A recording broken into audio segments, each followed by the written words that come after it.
Dunham Pine prendiamo la strada per la Valle della Morte. La strada è deserta, come il paesaggio circostante. I'm walking to school today. Grab my lunch and I'm on my way. I can't wait to see you.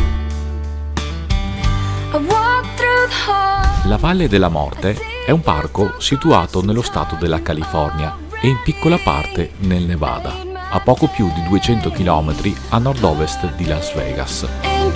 È conosciuta per una delle depressioni più profonde dell'emisfero settentrionale, con i suoi 86 metri sotto il livello del mare, nel punto più basso. Eccoci arrivati alla Valle della Morte. La Valle della Morte si è vista riconoscere lo status di parco nazionale soltanto nel 1994. È uno degli scenari più particolari di tutti gli Stati Uniti.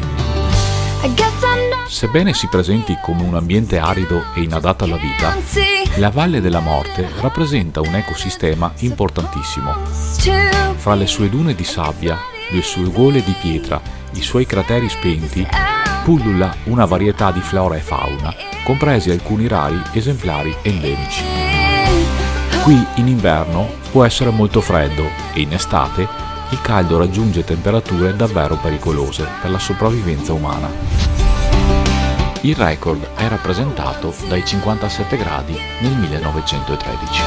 Una volta entrati nel parco, pian piano la strada comincia a scendere e la temperatura a salire, come se si stesse lentamente scendendo all'inferno.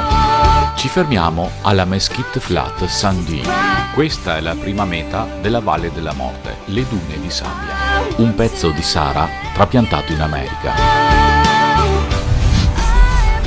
Attenzione ai cartelli che consigliano di non addentrarsi nel deserto dopo le 10 di mattina. Purtroppo noi, come tutti i turisti, arriviamo dopo le 10 e camminiamo sulla sabbia per 5-10 minuti solo per qualche foto. Dopo questa pausa proseguiamo il tragitto verso l'oasi di Furnace Creek. Furnace Creek è un luogo storico della valle ed è qui, dopo la scoperta di depositi di borace, che si avviò l'estrazione su larga scala di borace nella Valle della Morte. Ci fermiamo presso la Death Valley Harmony Borax Works. L'Harmony Borax Works è diventato famoso per il 20 Mule Team, squadre di 18 muli e 2 cavalli attaccati a 2 grandi carri che trasportavano il borace dalle miniere attraverso il deserto del Mojave sino alla ferrovia più vicina. Oltre ai 2 carri c'era un carro cisterna come scorta d'acqua durante il percorso. Tra carri e animali, la carovana raggiungeva la lunghezza di ben 55 metri. Prossima tappa, Zabriskie Point. Zabriskie Point un tempo era un lago. Oggi è una terra plissettata risultata di millenni di sedimentazione ed erosione, che formarono i caratteristici calanchi dorati su cui poi si posarono le ceneri vulcaniche. Zabriskie Point è di una bellezza disarmante, da perdere il fiato, nel senso letterale del termine.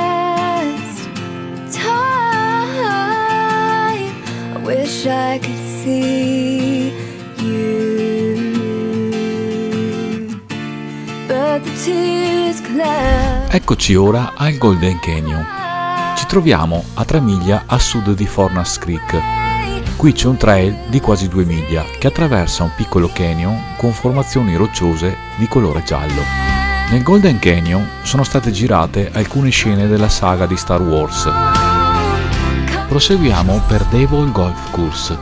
Devil Golf Course, letteralmente campo da golf del diavolo, è uno strato di sale, in gran parte cloruro di sodio, spesso tra 1 e 2 metri circa, che si estende per 64 km di lunghezza e per 8 km di larghezza, in tutto circa 518 km quadrati. Dopo aver pranzato in auto con l'aria condizionata a 1000, andiamo ora a Badwater Basin. Badwater è la località più bassa degli Stati Uniti. Questo è un lago salato a meno 86 metri sul livello del mare. Si tratta del lago preistorico Manly, ormai prosciugato. Lo scenario è di una bellezza ultraterrena, un paesaggio quasi lunare, dove si vive un'atmosfera unica e un silenzio misterioso. Qui il caldo è insopportabile. Non abbiamo un termometro, ma alcuni italiani parlano di 50 gradi. Rientriamo in auto e ripartiamo per Artistic Drive. Artistic Drive è un loop da percorrere in automobile su una strada a senso unico che sale sulle pendici dei monti, con splendido affaccio sulle collinette dipinte di una tavolozza incredibile, azzurro, verde, rosa e ocra. I colori delle rocce sono dovute all'ossidazione di diversi metalli. Infatti, queste rocce sono la prova che nel passato ci fu un periodo di origine vulcanica violento nella zona. Purtroppo la nostra visita alla Death Valley termina qui e dobbiamo rimetterci in marcia per Las Vegas.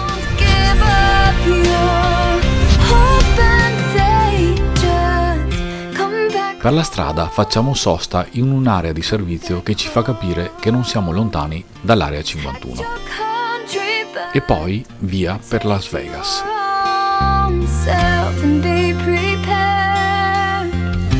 Don't be scared.